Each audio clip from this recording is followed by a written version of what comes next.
நான் இப்போ உங்களுக்கு ஒரு படபடப்பான கதையை சொல்ல போறேன். இந்தியா சீனா எல்லையில இந்திய ராணுவம் எதிர்கொண்ட ஒரு சவாலான சம்பவத்தை பத்தினது தான் இந்த கதை. நீ சொல்ற கதையை நாங்க எப்படிப்பா நம்புறது அப்படின்னு நீங்க கேட்கலாம். கரெக்ட் தான். ஒரு கதையை பத்தின நம்பிக்கை வரணும் அப்படின்னா அந்த கதையை யார் சொல்றாங்க அப்படிங்கிற இடத்துல இருந்து தான் அந்த நம்பிக்கை வரும். இந்த கதையை நான் சொன்னா நீங்க நம்பாம போகலாம். பிரதமர் மோடி சொன்னா அது பொய்ன்னு கூட நீங்க நினைக்கலாம். ராகுல் காந்தி சொல்ற கதையின் மேலேயும் உங்களுக்கு நம்பிக்கை இல்லாம போகலாம். ஆனால் ராணுவத்தை பத்தின கதையை ராணுவத்தினுடைய தளபதி சொன்னா நீங்க நம்பாம இருக்க முடியுமா? அப்படி இந்திய ராணுவத்தினுடைய ஜெனரல் ஒருத்தர் சொன்ன கதையை தான் நான் இப்போ உங்ககிட்ட சொல்ல போறேன்.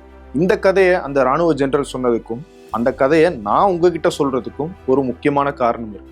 இந்தியாவினுடைய தேச பாதுகாப்பு, குறிப்பா எல்லைகள்ல இருக்கிற பாதுகாப்புல அரசியல் தலைமையாக இருக்கிற பிரதமர் மோடியும் அவர் தலைமையிலான அரசாங்கமும் எவ்வளவு தூரம் அலட்சியமாக இருக்காங்க அப்படிங்கிறத இந்த கதை உணர்த்துது. அதனாலதான் சொல்றேன், இது ரொம்ப முக்கியமான கதை, கவனமா கேளுங்க.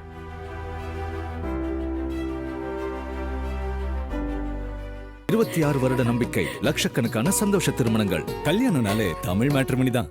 கிழக்கு லடாக்ல கைலாஸ் ரேஞ்ச் மலைப்பகுதியில ரெச்சின்லா அப்படிங்கிற ஒரு இடம் இருக்கு. அந்த இடத்துல தான் இந்திய ராணுவத்தினுடைய நிலைகள் இருக்கு. பக்கத்திலேயே லைன் ஆஃப் ஆக்சுவல் கண்ட்ரோல் அப்படின்னு சொல்லப்படுற சீனாவோட இருக்கிற அந்த எல்லை பகுதியும் இருக்கு. 2020 ஆகஸ்ட் 31 அந்த இடத்துல இருந்த நம்மளுடைய ராணுவ படைகள் ஒரு அதிர்ச்சிகரமான காட்சியை பாக்குறாங்க. எல்லைக்கு அந்த பக்கத்துல இருந்து சீனாவினுடைய 4 ராணுவ டேங்குகளும் படை வீரர்களும் இந்த ரெச்சின்லா அப்படிங்கிற இந்திய நிலைகள் இருக்கிற அந்த பகுதியை நோக்கி அணிதிரண்டு வந்துகிட்டு இருக்காங்க அப்படிங்கிறத மலையிலிருந்து பாக்குறாங்க இந்திய படைகள். இந்தியாவினுடைய நிலைகள்ல இருந்து சில 100 மீட்டர்கள் மட்டும்தான் அந்த சீனாவினுடைய படைகள் தள்ளி இருக்கு அப்படிங்கிறது தெரிய வருது. அது ஒரு மலைப்பகுதி, அதுவும் கடுமையான மலைப்பகுதி அப்படிங்கிறதுனால அதை தாண்டி வர்றது அப்படிங்கிறது அவ்வளவு எளிதான விஷயம் கிடையாது. அதனால சீனாவினுடைய படைகள் கொஞ்சம் கொஞ்சமாக மெதுமெதுவாக முன்னேறி வந்துகிட்டு இருக்காங்க. எதிர்பாராத இந்த விஷயத்தை பத்தி கேள்விப்பட்ட இந்திய ராணுவத்தினுடைய நார்த்தன் கமாண்டினுடைய தலைவர் chief lieutenant general Yogesh Joshi ஒரு கால் பண்றாரு. அந்த பக்கத்துல இருந்து போனை எடுத்தவர் இந்திய ராணுவ படைகளுடைய தலைவர் ஜெனரல் மனோஜ் முகுந்த் நரவானே. ஓய்வு பெற்ற ராணுவத்தினுடைய தலைவர் ஜெனரல் நரவானே தான் நான் இப்போ உங்ககிட்ட சொல்லிட்டு இருக்கிற இந்த கதையை சொன்னது. இது ஒரு உண்மை கதை. சீனாவினுடைய ராணுவம் நம்மளுடைய நிலைகளை நோக்கி முன்னேறி வந்துகிட்டு இருக்கு அப்படிங்கிற தகவலை லெப்டினன்ட் ஜெனரல் ஜோஷி ராணுவ தலைவர் ஜெனரல் நரவானே கிட்ட சொல்றாரு. நரவானே இந்த சிச்சுவேஷன் ரொம்ப சீரியஸா இருக்கு அப்படின்னு உடனடியாக புரிஞ்சுக்கிறார். இப்ப ஏதாவது இன்ஸ்ட்ரக்ஷனை நரவானே தான் கொடுத்தாகும். அப்ப அவர் முதல்ல என்ன சொல்றாரு, நீங்க எந்த விதமான தாக்குதலையும் நடத்திட வேணாம், நம்ம முதல்ல சீன ராணுவ படைக்கு ஒரு எச்சரிக்கையை கொடுப்போம், இலிமினேட்டிங் ரவுண்டை யூஸ் பண்ணுங்க அப்படின்னு சொல்றாரு. இலிமினேட்டிங் ரவுண்ட்னா என்ன, ராணுவ மொழியில சொல்லணும் அப்படின்னா வானத்தை நோக்கி ஒரு துப்பாக்கி சூடு நடத்துங்க அப்படிங்கிறது தான். அந்த துப்பாக்கி சூடு அப்படிங்கிறது சாதாரண புல்லட்டாக போகாது, எரியும் விளக்காக போகும். அது மேல போச்சு அப்படின்னா மிகப்பெரிய வெளிச்சத்தை ஏற்படுத்தும். அந்த வெளிச்சத்தின் மூலமாக சீன ராணுவத்துக்கு நம்ம எச்சரிக்கை கொடுப்போம், முன்னேறி வராதிங்க அப்படின்னு சொல்லுவோம் அப்படிங்கிறது தான் நரவானேவினுடைய முதல் இன்ஸ்ட்ரக்ஷன்.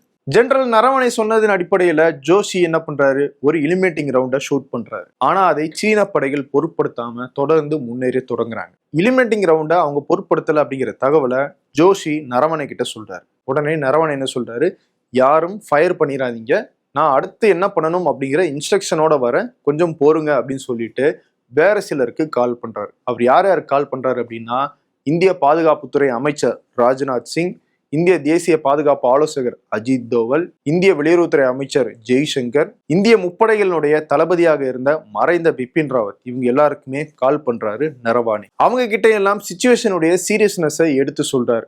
இப்போ ராணுவம் என்ன பண்ணணும் அப்படிங்கிற கிளியரான இன்ஸ்ட்ரக்ஷனை கொடுங்க அப்படின்னு அவங்க கிட்ட கேட்கிறாரு. நரவானே ராஜ்நாத் சிங்குக்கு கால் பண்ண நேரம் இரவு 8:15. நாங்க பேசி ஒரு முடிவெடுத்துட்டு வந்து உங்களுக்கு இன்ஸ்ட்ரக்ஷன் கொடுக்குறோம் அப்படின்னு போனவங்க அதுக்கப்புறமாக காலே பண்ணல. இன்னொரு பக்கம் சைனாவினுடைய அந்த படைகள் முன்னேறி வந்துகிட்டே இருக்காங்க. 9:25 மணிக்கு ஜோஷி திரும்பவும் நரவானேக்கு கால் பண்றாரு. என்ன சார் பண்றீங்க, சைனாவினுடைய படைகள் ரொம்ப க்ளோஸா வந்துட்டாங்க, நம்ம கிட்ட இருந்து சில 100 மீட்டர்கள் மட்டும்தான் அவங்க தள்ளி இருக்காங்க, எப்ப வேணா நமக்கு ஆபத்து ஏற்படலாம், நம்ம தாக்குதல் நடத்துறது மட்டும்தான் ஒரே முடிவாக இருக்கும், சீக்கிரமாக உங்களுடைய டிசிஷனை சொல்லுங்க அப்படின்னு சொல்லி ஜோஷி நரவானேக்கு ப்ரெஷர் கொடுக்குறாரு. திரும்பவும் நரவானே பாதுகாப்புத்துறை அமைச்சர் ராஜ்நாத் சிங்குக்கு கால் பண்றாரு. கொஞ்சம் பொறுமையா இருங்க, நாங்க பேசிட்டு வரோம் அப்படின்னு சொல்லி எந்தவித முடிவையும் சொல்லாம காலை கட் பண்ணிடுறாரு. ஆனா காத்திருக்கிறதுக்கெல்லாம் அந்த இடத்துல நேரம் கிடையாது. எப்ப வேணா தாக்குதல் நடத்தலாம், எப்ப வேணா மோதல் ஏற்படலாம் அப்படிங்கிற ஒரு சிச்சுவேஷன். மோதல் அப்படின்னா ராணுவம் அதுக்கு தயாராக தானே இருப்பாங்க, மோதுறதுல என்ன பிரச்சனை அப்படின்னு கேட்கலாம். அப்படி சாதாரணமாக ஒரு மோதலுக்கு போயிட முடியாது. முதல் விஷயம், மோதல்ல ஈடுபடுறது மனித உயிர்கள் தான். இந்திய ராணுவ வீரர்களாகவே இருந்தாலும் அவங்களும் ஒரு உயிர் தான், அவங்களை நம்பி குடும்பங்களும் இருக்கு. அது மட்டும் இல்ல, இந்திய ராணுவமும் சீன ராணுவமும் மோதிக்கிறது அப்படிங்கிறது சாதாரண விஷயமும் கிடையாது. அது மிகப்பெரிய அளவுல வெடிக்கிறதுக்கான வாய்ப்பாகவும் அமையும். ஆனா லக்கிலி ஆறுதல் தர வகையில ஒரு சம்பவம் நடக்குது. சீனாவுடைய ராணுவத்தை முன்னோக்கி வழிநடத்தி கொண்டு வந்துட்டு இருந்த மேஜர் ஜெனரல் லியூலின் அவரு இந்திய தரப்புல தொடர்பு கொண்டு பேசுறாரு. நம்ம இப்போதைக்கு இந்த படைகளை இந்த இடத்துல நிறுத்திடுவோம், நாளை காலையில 9 மணி அளவுல 2 தரப்புல இருந்தும் ஒரு பேச்சுவார்த்தை நடத்தும். இதை ஃபிளாக் மீட் அப்படின்னு சொல்லுவாங்க. அதன் அடிப்படையில ஒரு கமாண்டரும் 3 ராணுவ வீரர்களும் 2 தரப்புலையும் நம்ம பேச்சுவார்த்தை நடத்திட்டு அடுத்து என்ன பண்ணலாம் அப்படிங்கிற அந்த டிசிஷனை எடுக்கலாம், இரவு எதுவும் செய்ய வேண்டாம் அப்படின்னு சொல்லிடுறாங்க. இந்த தகவலை ஜோஷியும் நரவானே கிட்ட சொல்லிடுறாரு. ஓகே, இப்போதைக்கு அந்த இடத்துல கொஞ்சம் பிரச்சனை காம் ஆகியிருக்கு அப்படின்னு நினைக்கிறாரு நரவானே. ஆனா இதை சொல்லி ஒரு 10 நிமிஷம் கழிச்சு திரும்பவும் ஜோஷி கால் பண்றாரு. இந்த முறை திரும்பவும் பதற்றம் அவர் குரல்ல இருக்கு. காலையில பேசிக்கலாம் அப்படின்னு சீன ராணுவம் தரப்புல இருந்து நம்ம கிட்ட சொல்லப்பட்டது ஒரு ட்ராப், நம்மளை ஏமாத்துறதுக்கான ஒரு யுக்தியாக அவங்க இதை பயன்படுத்தியிருக்காங்க. நம்ம கிட்ட காலையில பேசிக்கலாம்னு சொல்லிட்டு தொடர்ந்து அந்த டேங்குகள் எல்லாம் முன்னோக்கி வந்துகிட்டு தானே இருக்கு தவிர அவங்க அந்த இடத்துலயே நிற்கல அப்படிங்கிற தகவலை ஜோஷி நரவானே கிட்ட சொல்றாரு. திரும்பவும் ஜோஷி ப்ரெஷர் பண்றாரு. இந்த இடத்துல நம்ம தாக்குதல் நடத்துறது மட்டும்தான் ஒரே வழி, ஏன்னா அவங்க ரொம்ப க்ளோஸா வந்துட்டாங்க, சீக்கிரம் ஒரு முடிவை சொல்லுங்க சார் அப்படின்னு சொல்லி ஜோஷி நரவானே கிட்ட கேட்கிறாரு. ஒரு பக்கம் கமாண்டர் ஜோஷி கிட்ட இருந்து பிரஷர் வந்துகிட்டு இருக்கு, இன்னொரு பக்கம் மத்திய அரசு எந்த விதமான முடிவையும் எடுக்காம தாமதப்படுத்திட்டு இருக்காங்க. இவங்க 2 பேருக்கும் இடையில நரவானே சிக்கி பிரஷர்ல இருக்காரு. ஏன் அவருக்கு பிரஷர் ஆகுது? இந்திய எல்லைக்கு மட்டும் கிடையாது, ராணுவத்தில் இருக்கிற ஒவ்வொரு உயிருக்கும் அவர் தான் பொறுப்பானவர். அப்படிப்பட்ட ஒரு இடத்துல இருக்கிறவர் என்ன மாதிரி முடிவு எடுக்கணும் அப்படிங்கிறத நிதானமாக தான் எடுக்கணும். ஒரு தவறான முடிவு கூட மிகப்பெரிய பாதிப்பை ஏற்படுத்திடும். இந்தியாவுக்கும் பாகிஸ்தானுக்கும் இடையில இப்படி ஒரு சிச்சுவேஷன் வந்துச்சு அப்படின்னா இந்தியா எப்பவுமே தாக்குறதுக்கு தயங்கவே தயங்காது. ஆனா சைனாவோட வரும்போது அந்த பிரச்சனை வேற. ஒரு சின்ன தாக்குதல், சின்ன தவறு கூட மிகப்பெரிய போருக்கு வித்திட்டுரும் அப்படிங்கிறது நரவானேவுக்கு நல்லாவே தெரிஞ்சிருக்கு. இரவு 10:15 ராஜ்நாத் சிங்குக்கு திரும்பவும் கால் பண்றாரு நரவானே. ஆனா இந்த முறையும் ராஜ்நாத் சிங் கிட்ட இருந்து எந்த விதமான பதிலும் கிடைக்கல. இருங்க நான் கூப்பிடுறேன் அப்படின்னு சொல்லி காலை கட் பண்றாரு. கடைசியில 10:30 மணிக்கு தான் ராஜ்நாத் சிங் கிட்ட இருந்து கால் வருது. ஆனால் முடிவு வந்துச்சா அப்படின்னு பார்த்தா அந்த இடத்துல ஏமாற்றம் தான். 10:30 மணிக்கு ராஜ்நாத் சிங் அந்த கால்ல சொன்னது என்ன அப்படிங்கிறத ஜெனரல் நரவானே கோட் பண்ணி சொல்றாரு. நான் பிரதமர் மோடி கிட்ட இதை பத்தி பேசினேன், இந்த நேரத்துல எது பண்ணா சரியா இருக்குமோ அதை பண்ணுங்க அப்படின்னு அவர் சொல்லிட்டாரு அப்படிங்கிறத மட்டும்தான் ராஜ்நாத் சிங் நரவானே கிட்ட சொல்றாரு. அதாவது மோடி இந்த விவகாரத்துல என்ன பண்ணணும் அப்படிங்கிற அந்த கிளியரான முடிவை எடுக்கல, அதை இராணுவத்துக்கும் சொல்லல.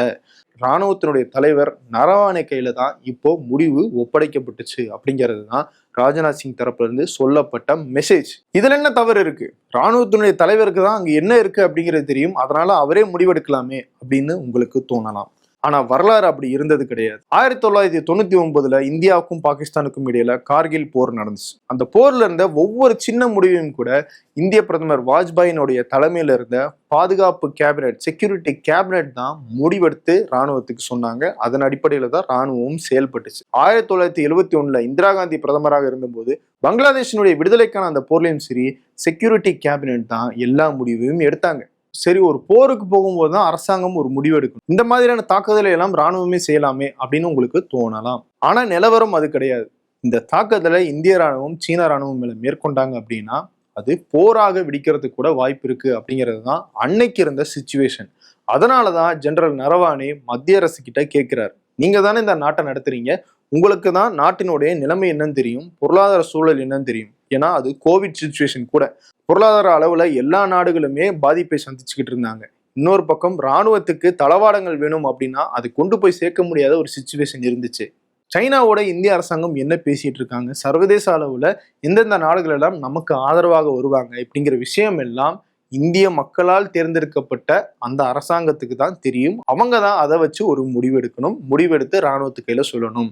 ஆனால் அந்த முடிவெடுக்க வேண்டிய இடத்துல இருந்த இந்திய பிரதமர் மோடி நீங்களே பார்த்து ஏதாவது ஒரு முடிவெடுங்க அப்படின்னு தன்னுடைய பொறுப்பை தட்டி கழிச்சு இராணுவத்தினுடைய தலைவர் நரவானே கையில அந்த பொறுப்பை கொடுத்துட்றாரு. மக்களால் தேர்ந்தெடுக்கப்பட்ட பிரதமர் என்னென்ன விஷயங்களை எல்லாம் யோசிச்சிருக்கணுமோ அந்த விஷயத்தை எல்லாம் இராணுவத்தினுடைய தலைவர் ஜெனரல் நரவானே உட்கார்ந்து அமைதியா யோசிக்கிறாரு. இப்போ இந்தியா இந்த போருக்கு போனா இந்தியாவினுடைய பொருளாதார நிலைமை தாங்குமா, யார் நமக்கு சப்போர்ட்டா வருவாங்க, இராணுவ தளவாடங்கள் எல்லாம் சரியான நேரத்துக்கு கொண்டு போய் சேர்த்துட முடியுமா, ஏன்னா கோவிட் சிச்சுவேஷனாக இருக்கு, இந்த நேரத்துல மற்ற பாதிப்புகள் ஏதாவது வருமா அப்படின்னு உட்காந்து யோசிக்கிறார். யோசிச்சுட்டு அவர் ஃபைனலா சொன்ன முடிவு என்னவாக இருக்கும் கொஞ்சம் கெஸ் பண்ணி பாருங்க. தாக்கி இருப்பாரா இல்ல தாக்க வேணாம்னு சொல்லியிருப்பாரா? அவர் சொன்னது நம்ம முதல்ல தாக்கக்கூடாது அப்படிங்கிறது தான். நம்மளுடைய ஆர்டிலரிஸ், அதாவது மீடியம் சைஸ் பீரங்கிகளை எல்லாம் எடுத்துட்டு போய் சீன படைகளுக்கு எதிராக வைங்க, நிலைநிறுத்தி அங்க நில்லுங்க, அவங்களுக்கு ஒரு வார்னிங் கொடுங்க. நம்ம தாக்கக்கூடாது, ஆனால் தாக்குதல் வந்துச்சு அப்படின்னா திரும்ப தாக்குறதுக்கு ரெடியா இருக்கும் அப்படிங்கிற அந்த எச்சரிக்கையை அவங்க முன்னாடி கொண்டு போய் நிறுத்துங்க, என்ன நடக்குதுன்னு பார்ப்போம் அப்படின்னு சொல்றாரு நரவானே. நார்த் கமாண்டினுடைய சீஃப் ஜோஷி அவருடைய உத்தரவை உடனடியாக செயல்படுத்துறாரு. மீடியம் சைஸ் பீரங்கிகள் எல்லாம் சீன படைகளுக்கு எதிராக நிறுத்தப்படுது. சீன படைகள் மலையை நோக்கி மேலே ஏறி வராங்க. அவங்கள மேல இருந்து நம்ம கீழே ஆயுதங்கள் மூலமாக மிரட்டி எச்சரிக்கிற நிலைமையில வச்சு நிறுத்துறோம். ஒரு மிகப்பெரிய நாட்டினுடைய இராணுவத்தின் தலைவர் எவ்வளவு புத்தி கூர்மையோட யோசிக்கணும், எவ்வளவு ஷார்ப்பா இருக்கணும் அப்படிங்கிறதுக்கு உதாரணமாக அன்னைக்கு நரவானே எடுத்த முடிவு இருந்துச்சு. ஏன் அப்படி சொல்றேன்னா, அன்னைக்கு இந்திய படைகள் நம்மளுடைய பீரங்கிகள் எல்லாம் கொண்டு போய் நிறுத்தினதுக்கு பிறகு சீன படைகள் முன்னேறத நிறுத்துறாங்க. நிறுத்திட்டு இரண்டு தரப்புல இருந்தும் தொடர்பு கொண்டு பேசுறாங்க. அடுத்த நாள் சுசுல் மோல்டோ அப்படிங்கிற அந்த பகுதியில இரண்டு தரப்புலையும் கூடி ஒரு பிளாக் மீட் நடத்தலாம், இரண்டு தரப்புல இருந்தும் ராணுவ கமாண்டர்கள் சந்திச்சு பேசி இதை என்ன பண்ணலாம் அப்படிங்கிற ஒரு முடிவுக்கு வரலாம் அப்படின்னு சொல்றாங்க. அன்னைக்கு இரவு தாக்குதல் நிறுத்தப்படுது. அன்னைக்கு மட்டும் ஜெனரல் நரவானே நீங்க தாக்குங்க அப்படின்னு சொல்லி இந்திய ராணுவத்துக்கு ஒரு உத்தரவை கொடுத்திருந்தாரு அப்படின்னா அது சைனாவுக்கு ரொம்ப சாதகமாக போயிருக்கும். எப்படின்னு கேக்குறீங்களா? இந்திய ராணுவ படைகள் தான் எங்க மேல முதல்ல அத்துமீறி தாக்குதல் நடத்தினாங்க அப்படின்னு சர்வதேச அரங்கில சைனா பேச ஆரம்பிச்சிருக்கும். அது இந்தியாவுக்கு டிப்ளமேசி, அதாவது தூதரக அளவுல மிகப்பெரிய டிராபேக்காக, பின்னடைவாக இருந்திருக்கும். அதுக்கும் வாய்ப்பு தராம, மோதலுக்கும் வாய்ப்பை ஏற்படுத்தாம இடையில ஒரு முடிவு எடுத்ததுதான் அன்னைக்கு நரவானே எடுத்த மிகச்சிறந்த முடிவு. அதுக்கப்புறமா இரண்டு நாடுகளினுடைய இராணுவமும் பேசிச்சு, இரண்டு நாடுகளுடைய அரசாங்கமும் பேசி இந்த பிரச்சனை வேற மாதிரி போச்சு. இந்த கதை ஏன் ரொம்ப முக்கியம் அப்படின்னு கேட்டா, இந்த சம்பவம் நடக்கிறதுக்கு கொஞ்ச நாளைக்கு முன்னாடி தான் இன்னொரு முக்கியமான சம்பவம் நடந்துச்சு. ஜூன் 2020 கேல்வான் பள்ளத்தாக்குல தான் அந்த சம்பவம் நடந்துச்சு. கேல்வான் அப்படிங்கிறது இதே கிழக்கு லடாக்ல ரெச்சின்லா அப்படிங்கிற பகுதிக்கு பக்கத்துல இருக்கிற ஒரு பகுதி தான். அந்த இடத்துல சீன ராணுவம் எல்லையில சில கட்டுமானங்களை மேற்கொள்ள முயற்சி பண்ணாங்க. எல்லையை தாண்டி வர்றதுக்கான முயற்சியிலும் ஈடுபட்டாங்க. அதை தடுக்கிறதுக்காக இந்திய ராணுவம் போறாங்க. அப்போ இரண்டு ராணுவ படைக்கும் இடையில துப்பாக்கியால இல்லாம கைகளால மோதல் நடக்குது. இரும்பு கம்பிகள், பாறாங்கற்கள் கொண்டு இரண்டு தரப்புலையும் தாக்கிக்கிட்டாங்க. இந்த மோதல்ல இந்திய ராணுவ வீரர்கள் 20 பேர் கொல்லப்பட்டாங்க. இறந்த ராணுவ வீரர்களுக்கு முதல்ல காயம்தான் ஏற்பட்டுச்சு. ஆனா இந்த கால்வான் பள்ளத்தாக்கு அப்படிங்கிறது மிகப்பெரிய உயரத்துல இருக்கிறதுனால அந்த காயத்துக்கான சிகிச்சை கிடைக்கல. அங்க இருக்கிற அந்த டெம்பரேச்சர் ரொம்ப குறைவா இருக்கு. இந்த மாதிரியான கடுமையான சூழ்நிலையில அவங்களுடைய உயிரை காப்பாற்ற முடியல. அப்படி போனதுதான் இந்த 20 உயிர்களும். அந்த சம்பவம் நடந்து 2 மாதங்கள்ல தான் நான் சொன்ன இந்த கதை நடந்துச்சு, இந்த சம்பவமும் நடந்துச்சு. அப்போ 20 பேர் கொல்லப்பட்டதுக்கு பிறகும் இந்திய அரசாங்கம் எவ்வளவு தூரம் ஒரு முடிவெடுக்கிறதுல அலட்சியமாக இருந்திருக்காங்க அப்படிங்கிறத சுட்டி காட்டுறதுல தான் இந்த கதை ரொம்ப முக்கியமாகுது. சரி, ஜெனரல் மனோஜ் முகுந்த் நரவானே இந்த கதையை எங்க சொல்லியிருக்காரு அப்படின்னு கேட்டா, 4 Stars of Destiny அப்படின்னு அவரு ஆட்டோபயோகிராஃபி, அதாவது சுயசரிதை ஒண்ணு எழுதியிருக்காரு. அந்த புக்ல தான் இந்த கதைகள் எல்லாம் இருக்கு. சரி, அந்த புக்கை இப்ப நம்ம வாங்க முடியுமா, எந்த கடையில கிடைக்கும் அப்படின்னு கேட்டீங்கன்னா, அந்த புக்கை நீங்க வாங்க முடியாது. இந்திய அரசாங்கம் அதை வெளியிடுறதுக்கான அனுமதியை நிறுத்தி வச்சிருக்காங்க. ஒரு இராணுவத்தின் தலைவர் எழுதின புக்கு அப்படிங்கிறதுனால அந்த புக்கை இந்திய பாதுகாப்புத்துறை அமைச்சகம் ஒரு ரிவ்யூ பண்ணுவாங்க. அதுல இருக்கிற தகவல் எல்லாம் இந்திய தேசிய பாதுகாப்புக்கு பாதிப்பை ஏற்படுத்தாத வகையில இருக்கா அப்படிங்கிறத பார்த்துட்டு அதன் பிறகுதான் அவங்க ஒரு ஒப்புதல் கொடுப்பாங்க. அந்த ஒப்புதல் அடிப்படையில் தான் இந்த புக்கை பப்ளிஷ் பண்ண முடியும். பென்குயின் புக்ஸ் அப்படிங்கிற பிரபலமான இங்கிலீஷ் புக் பப்ளிஷிங் நிறுவனம் தான் இந்த புக்கை அச்சிட்டு இருக்காங்க. இந்த புக் இன்னும் பாதுகாப்புத்துறை அமைச்சகம் கையில தான் இருக்கு. அவங்க ஓகே சொல்லிட்டாங்க அப்படின்னா இந்த புக்கை ரிலீஸ் பண்ணிடலாம். சரி, இந்த புக்கு இன்னும் ரிலீஸ் ஆகாம இருக்கு அப்படின்னா இந்த கதை எப்படி உங்களுக்கு தெரிஞ்சது அப்படின்னு உங்களுக்கு இந்நேரம் ஒரு கேள்வி வந்திருக்கும். கேரவன் அப்படிங்கிற பத்திரிகை தான் இந்த புக்ல இருக்கிற தகவலை ஆக்சஸ் பண்ணி வெளியே கொண்டு வந்திருக்காங்க. அவங்களால எப்படி ஆக்சஸ் பண்ண முடிஞ்சு அப்படின்னு கேட்டா, இந்த புக்கு 2024 பிரிண்ட் ஆகி ரெடியான போது இந்த கட்டுரையை எழுதிய நபர் அதை வாசிச்சிருக்காரு. அந்த அடிப்படையில அவர் என்ன சொல்லியிருக்காரு அப்படிங்கிறத ஒரு கட்டுரையாக வெளியிட்டிருக்காரு. அந்த கட்டுரை இப்ப வெளியாகிதான் மிகப்பெரிய அதிர்வலையை இந்திய அளவுல ஏற்படுத்தியிருக்கு. அந்த கட்டுரை வெளியானதுக்கு பிறகு மத்திய அரசு தேசத்தினுடைய பாதுகாப்புல எவ்வளவு தூரம் அலட்சியமாக இருந்தாங்க, அவங்களால முடிவெடுக்க முடியாம இருந்த சிச்சுவேஷன் எப்படி இருந்துச்சு அப்படிங்கிறத பத்தி நாடாளுமன்றத்துல பேசியே ஆகணும்னு ராகுல் காந்தி தொடர்ந்து முற்றுகையிட்டுக்கிட்டே இருக்காரு. ஆனா மத்திய அரசாங்கம் அதுக்கு எதிர்ப்பு தெரிவிச்சுக்கிட்டே இருக்காங்க. மக்களவையினுடைய சபாநாயகரும் அதுக்கு அனுமதி தராம மறுத்துக்கிட்டே இருக்காரு. அனுமதி தந்தே ஆகணும்னு சபாநாயகரை முற்றுகையிட்ட 8 எம்பிகளை சஸ்பெண்டும் பண்ணியிருக்காங்க. முதல் நாள் கட்டுரையை வச்சு நாடாளுமன்றத்துல இந்த விவகாரத்தை எழுப்பினார் ராகுல் காந்தி. 2வது நாள், அதாவது எம்பிகளை எல்லாம் சஸ்பெண்ட் பண்ணதுக்கு பிறகு அந்த புக்கை எப்படியோ தேடி கண்டுபிடிச்சு எடுத்துட்டு வந்து நாடாளுமன்றத்திலேயே காட்டியிருக்காரு. இன்னைக்கு பிரதமர் மோடி நாடாளுமன்றத்துக்கு வருவாரா, வர்றதுக்கு தைரியம் இருந்தா நான் இந்த புக்கை அவர் கொடுப்பேன் அப்படின்னு சொல்லி ராகுல் காந்தி இன்னைக்கு நாடாளுமன்றத்திலையும் பேசியிருக்காரு. நீங்க நல்லா யோசிச்சு பாத்தீங்கன்னா, பாகிஸ்தான் மீதான தாக்குதல் இல்ல இந்திய ராணுவம் மேற்கொண்ட ஏதாவது சர்ஜிக்கல் ஸ்ட்ரைக் போன்ற விஷயங்களுக்கு மட்டும் பிரதமர் மோடி கிரெடிட்ஸை வாங்கிக்குவார். பிரதமர் மோடியினுடைய ஐடியா தான் அப்படிங்கிற மாதிரி பாஜகவினரும் பேசுவாங்க. ஆனா இந்த மாதிரியான சிக்கலான கடுமையான முடிவுகள் எடுக்கிற இடத்துல மட்டும் பிரதமர் மோடி ஒதுங்கிட்டாரு. அதை பத்தி பேசுறதுக்கும் அவங்க ரெடியாக இல்லை. நீங்க கொஞ்சம் ஹிஸ்டரியை ரிப்பீட் பண்ணி பாத்தீங்கன்னா 2019 புல்வாமா தாக்குதல் நடந்துச்சு. அந்த சம்பவத்திலையும் மத்திய அரசு, குறிப்பாக அமைச்சர் ராஜ்நாத் சிங்கும் பிரதமர் மோடியும் தவறு செய்ததாக சொல்லப்பட்டுச்சு. அதை சொன்னது யாரு அப்படின்னா, அப்போ ஜம்மு காஷ்மீரினுடைய ஆளுநராக இருந்த பாஜகவினுடைய ஆதரவாளராக இருந்த சத்யபால் மாலிக். அவர் பின்னால இந்த விஷயத்தை ஓபன் பண்றாரு. முதல்ல அந்த வீரர்களுக்கு ஆபத்து இருக்கு அப்படிங்கிற காரணத்துக்காக அவங்களை ஹெலிகாப்டர்ல கொண்டு போகணும் அப்படின்னு கேட்டிருக்காங்க மத்திய பாதுகாப்புத்துறை அமைச்சகம் கிட்ட. ஆனா அதுக்கு அவங்க ஒப்புதல் கொடுக்கல. அவங்க தரைமார்க்கமாக போனதுனாலதான் இந்த தாக்குதல் நடந்தது. 40 பேர் கொல்லப்பட்டாங்க. இதை பத்தி சத்யபால் மாலிக் பிரதமர் மோடி கிட்ட சொல்லும் போது, இது எதை பத்தியும் பேசாதீங்க, அமைதியா விடுங்க அப்படின்னு சொல்லி கடந்து போயிட்டாங்க. அடுத்த தேர்தலையே இந்த புல்வாமா சம்பவத்தை வச்சும் இந்த ராணுவ வீரர்களுடைய உயிரிழப்பை வச்சும் தான் நடத்தினாங்க அப்படிங்கிற குற்றச்சாட்டை சத்யபால் மாலிக் வச்சார். அன்னைக்கு சத்யபால் மாலிக் ஒரு மிகப்பெரிய விஷயத்த வெளியே சொன்னாரு. இன்னைக்கு ஜெனரல் நரவானே ஒரு விஷயத்த சொல்லியிருக்காரு. இது ரெண்டுமே ஒன்னைத்தான் குறிக்குது. இந்திய அரசாங்கமும் பிரதமர் மோடியும் இந்த நாட்டினுடைய பாதுகாப்பு மேலையும் ராணுவ வீரர்களுடைய உயிர்கள் மேலையும் இவ்வளவுதான் அக்கறையா இருக்காங்களா அப்படிங்கிறது தான் இந்த 2 சம்பவங்களுமே உணர்த்துது. நம்மளுடைய எல்லைகளை இந்திய ராணுவம் பாதுகாக்குது. we are in safe hands அப்படின்னு உறுதியாக சொல்லலாம். ஆனா உள்ள இருக்கிற மத்திய அரசு நம்மளை சேஃப் ஹேண்ட்ஸ்ல வச்சிருக்கா அப்படின்னா அது மிகப்பெரிய கேள்விக்குரிய ஜெனரல் நரவானே சொன்ன இந்த கதையின் மூலமாக நமக்கு ஏற்படுத்தி இருக்கு. இந்த கேள்விக்குறிக்கான பதில் மத்திய அரசு கிட்ட இருந்து கிடைக்குமா? பிரதமர் மோடி இதை பத்தி பேசுவாரா? பொறுத்திருந்து பார்க்கலாம். வேறொரு வீடியோவில் உங்களை மீண்டும் சந்திக்கிறேன். நன்றி. 26 வருட நம்பிக்கை, லட்சக்கணக்கான சந்தோஷ திருமணங்கள். கல்யாணம்னாலே தமிழ் மேட்ரிமனி தான்.